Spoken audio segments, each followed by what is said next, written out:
Good morning, YouTube. Today is Tuesday, September 19th.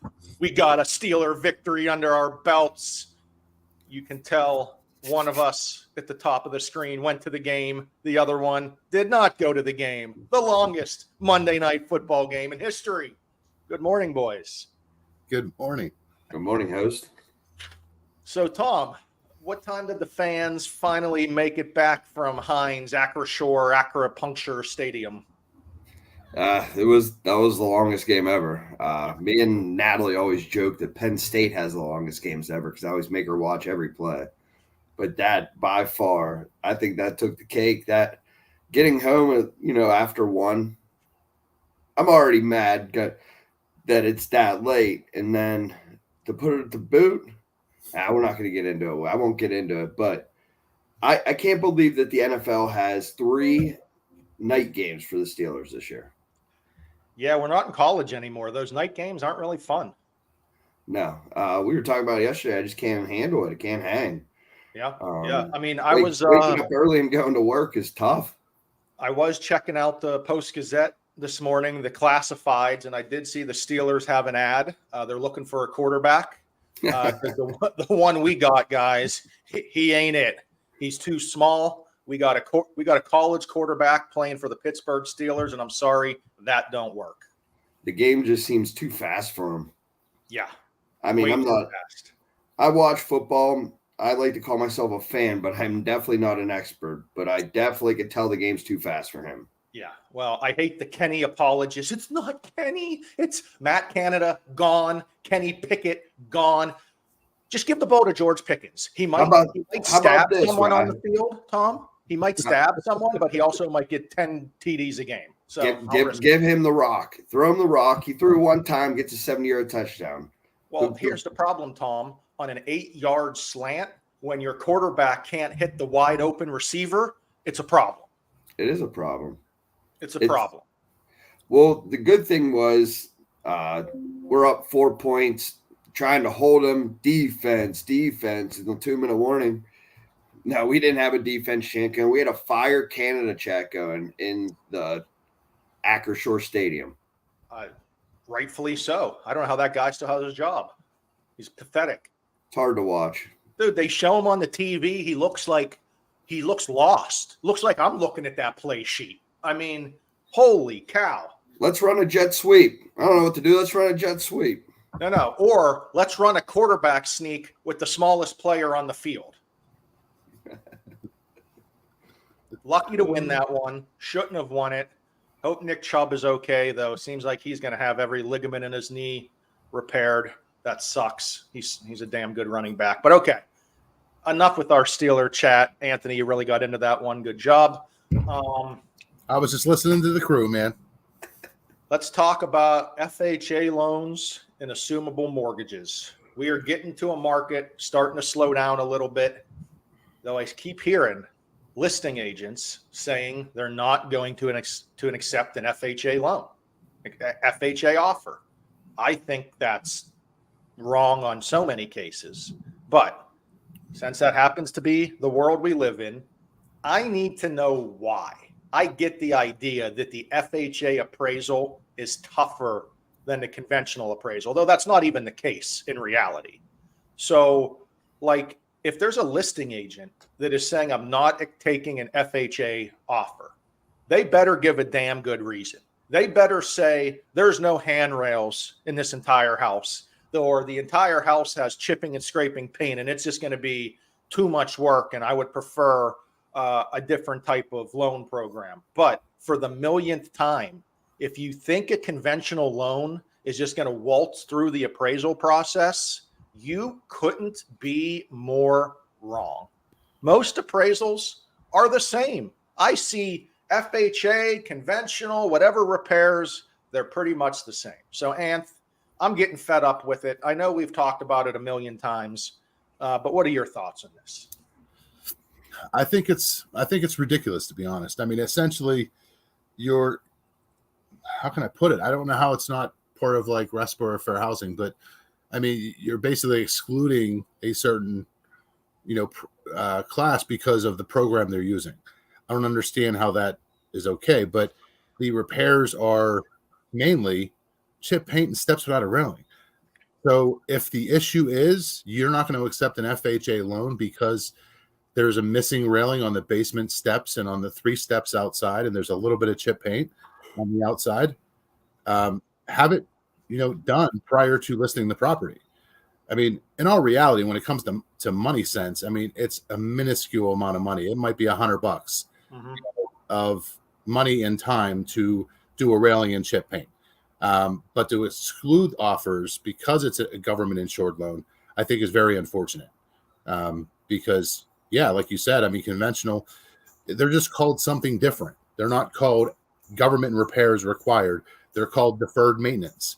And an appraisal takes they're going to cover their own butts and take big close-up photos of the issue and send them to the lender. When that happens, we don't have a choice. We have to require something to solidify and repair that, so the appraiser can sign off on the appraisal. So, I think it's absurd. I think more options should be available to clients, and it limits their options as a buyer to be able to buy if they're worried about if a seller or listing agent will accept their offer because of the program that is financially best for them. Yeah, and it's a great program. It's a government-backed mortgage program that is wonderful for buyers. And all of a sudden, we have listing agents like you, Anth. I agree. It's a form of discrimination.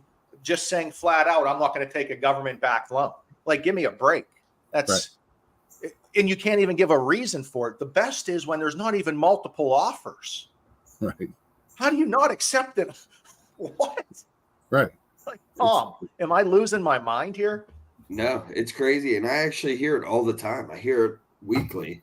Like, we'll never take an FHA offer. We're not taking an FHA offer. And their only comeback ever, when you ask them why, is because, we don't want to deal with the repair issues. And they can't even give a repair that's on the house. Tell me what's wrong with the house. Oh, it's a good house. Yeah, there's just a lot of little things. There's a lot of little things. I mean, we can go back and look at old appraisals and nitpick and see what's actually going on the conventional compared to FHA.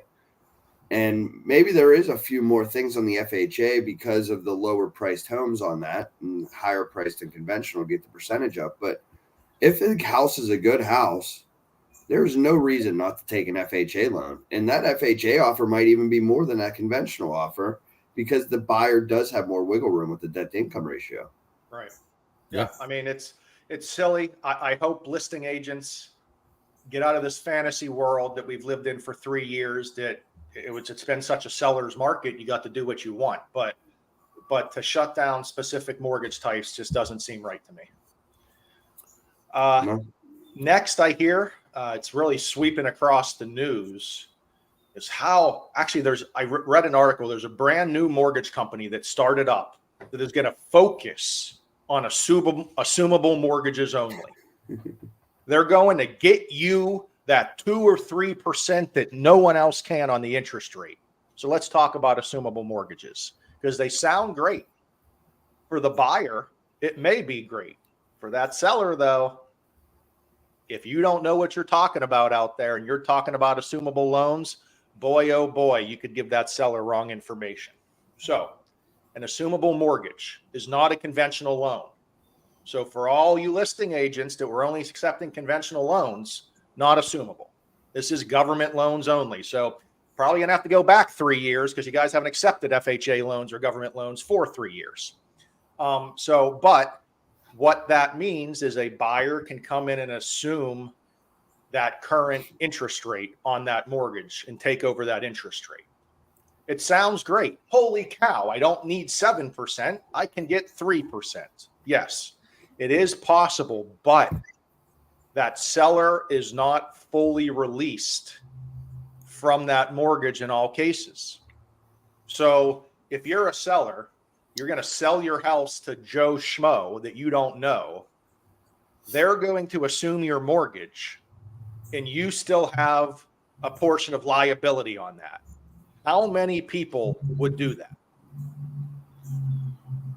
Goose egg. Right. You're not going to, hey, take over my mortgage. If you don't pay it, I'm going to be in trouble. Who's going to do that? So if you're a seller and you want to look into that, you need to contact your current mortgage servicer who you make your payments to and figure out if you can be fully released from that mortgage. Because if you're not, you need to look into it because you're going to have liability there. Am I wrong or right there, Anth? Fill me in. Yeah, you're totally correct. I mean, especially I'm hearing like VA loans, right? So VA loans, obviously, yes, you can assume a VA loan as long as you're eligible. But in that instance, if you're assuming the seller's VA home loan, it's their original eligibility.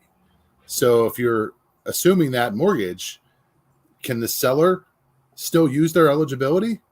No, because a big portion of that is already insured on the property that's being assumed that they originally got that loan on. And I think that's where misconception, like we're hearing, hey, if it's tough out there, talk to your sellers, let them assume the VA home loan, for the new buyers. Well, okay, we'll also explain to them that it's their entitlement that's being used. And if they're trying to buy another house, they may not be able to use their VA entitlement because it's already being used on the place that's being assumable. So I think there's definitely some misinformation out there. I mean, granted, getting 3% sounds great, but I mean, a seller's not going to be able to get that when they move and buy. So, Right. Now, it can work in certain cases, but you have to to go assume a mortgage and you don't know the ins and outs of the program, you're going to get yourself in trouble there. So if you're talking assumable mortgages, give us a shout. We can go over them with you because frankly, if it's too good to be true, if it sounds too good to be true, it probably is. Just running out there and picking up someone's mortgage and taking that, there's more to it. I mean, come on, guys. Let's use our brains here. Tommy, you got anything to add there? No, I think, if you're thinking about doing the assumable or talk about it at all, make sure you talk to us and know what you're saying prior to just Googling and rambling it off. And the only lender that can handle that assumption is the original lender that did the first mortgage. You can't go to one of us if ABC Bank did the mortgage. You must go through that original lender to take care of that assumption. And that's just the biggest part. You need to work with the seller a little bit. Everyone needs to understand if they're going to go through that process, what the positives and what the negatives can be. Yeah. I mean, the biggest thing they could do is talk to their servicer. Whoever they're making their payments to on a monthly basis, it would be the ones that are going to allow that to happen. So, yes. But if you are a seller, if you're in a tough situation, if you need to sell your house, if it can't sell, there are times you might want to look into that as an option, but you need to just be aware of the ramifications to you as a seller on an assumable mortgage. All right, boys, that's all I got. Tom, hope you survive a post Monday night football game. And looking sharp as always. See you boys Friday. It's going to be a rough Tuesday, boys. It's going to be a rough Tuesday. Later. See you, man.